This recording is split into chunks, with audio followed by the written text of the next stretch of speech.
How to fix funnel runners is crashing on Steam. So first you want to go back to your library, right click on the game and open up the properties. Now in the launch options you want to add -dx11, then go to installed files and click on verify the integrity of game files. And once it's completed, you can close out of Steam. Now you want to open up your browser and navigate to this link, which is in the description below. From the redistributables table here, you will need to get and install the 86 and the 64 installers, both of them. And once you finish the installation, this will require a computer restart. So right after the restart, one thing you'll need to do as well is update your GPU driver.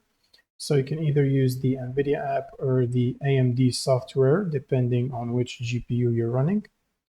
I have the NVIDIA app here because I'm running an NVIDIA GPU. Now from drivers section, you can check for updates and download and install the latest available driver update. And once you're done, all you need to do is right click on Steam and run as admin and just open up the game, and that should solve the crash problem for you. Thanks for watching and see you on the next one.